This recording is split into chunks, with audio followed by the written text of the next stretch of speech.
السلام علیکم ورحمۃ اللہ وبرکاتہ۔ اعوذ باللہ من الشیطان الرجیم، بسم اللہ الرحمن الرحیم۔ الدرس التاسع، نواں سبق۔ فی، یہ حرف جر ہے۔ حرف جر کل جو ہے 17 ہیں۔ باؤ تاؤ کاف و لام و واو منزو مز خلا ربا حاشا من عدا فی عن علا حتی الا، یہ کل حروف جار جو ہیں 17 ہیں۔ باؤ تاؤ کاف و لام و واو منزو مز خلا ربا حاشا من عدا فی عن علا حتی الا۔ القلم فی الجیب، قلم جو ہے فی الجیب وہ جیب میں ہے، فی کا معنی میں ہے۔ اس کی ترکیب یوں بنے گی: القلم مبتدا، فی حرف جر، الجیب مجرور، جار مجرور مل کر متعلق ہوئے موجود کے، یہاں پر لفظ موجود محذوف ہوگا۔ موجود اسم فاعل اپنے ہوا ضمیر سے مل کر یہ جو ہے القلم کی خبر بن جائے گی۔ حرف جار جو ہے یہ جار مجرور جو ہے یہ متعلق ہوتے ہیں، کبھی یہ فعل کے متعلق ہوتے ہیں، کبھی اسم فاعل کے اور کبھی اسم مفعول کے، اور اسی طرح کبھی اسم تفضیل کے اور یا صفت مشبہ یا مصدر کے، یعنی 6 چیزوں کے متعلق ہوتے ہیں حروف جار جو ہوتے ہیں۔ القلم فی الجیب، قلم جیب میں ہے۔ این القلم، قلم کہاں ہے؟ یہ کلمہ استفہام ہے۔ القلم فی الجیب، قلم جیب میں ہے۔ محمود فی الغرفۃ، محمود کمرے میں ہے۔ این محمود، محمود کہاں ہے؟ محمود فی الغرفۃ، محمود کمرے میں ہے۔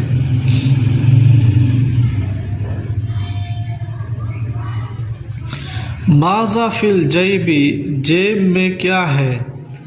القلم فی الجیب، جیب میں قلم ہے۔ من فی الغرفۃ، کمرے میں کون ہے؟ من کا معنی کون، فی الغرفہ کمرہ، کمرے میں کون ہے؟ محمود فی الغرفۃ، محمود کمرے میں ہے۔ من فی البیت، گھر میں کون ہے؟ فاطمہ فی البیت، گھر میں فاطمہ ہے۔ من فی المسجد، مسجد میں کون ہے؟ خالد فی المسجد، مسجد میں خالد ہے۔ علی، یہ بھی حرف جر ہے، یعنی حروف جارہ وہ ہوتے ہیں جو اسم پر داخل ہوتے ہیں اور یہ اس کے آخر میں زیر دیتے ہیں، مجرور کر دیتے ہیں۔ اس طرح الکتاب علی المکتبی، اب با کے نیچے زیر ہے، وجہ کیا ہے؟ اعلی حرف جر کی وجہ سے، اسی وجہ سے اس کے آخر میں زیر آئی ہے، علی المکتبی۔ اب اس پر تنوین نہیں آئے گی کیونکہ تنوین اس پر نہیں آتی جس اسم کے شروع میں الف لام ہو۔ الف لام جس اسم پر داخل ہو جائے اس کے آخر میں تنوین نہیں آتی۔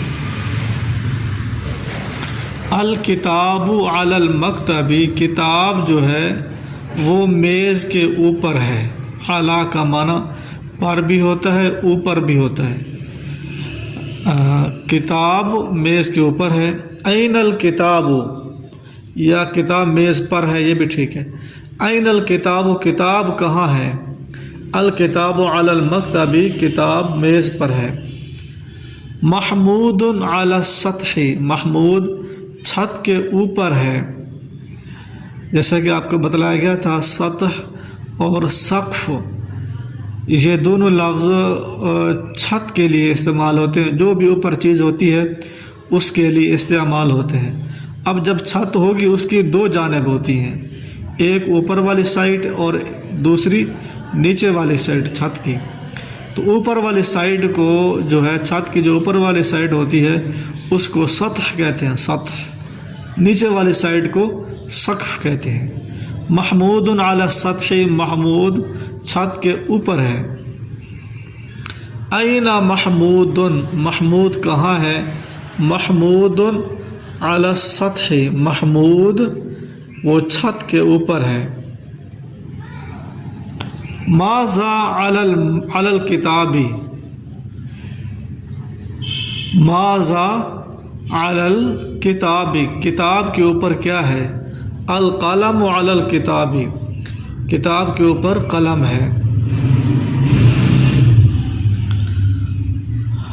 من علی السطح، چھت کے اوپر کون ہے؟ من کا معنی کون، ماذا کا معنی کیا، من کا معنی کون، کون ہے علی السطح چھت کے اوپر؟ محمود علی السطح، چھت کے اوپر محمود ہے۔ ماذا علی الشجرۃ، درخت کے اوپر کیا ہے؟ العصفور علی الشجرۃ، چڑیا درخت کے اوپر ہے۔ السلام علیکم ورحمۃ اللہ وبرکاتہ۔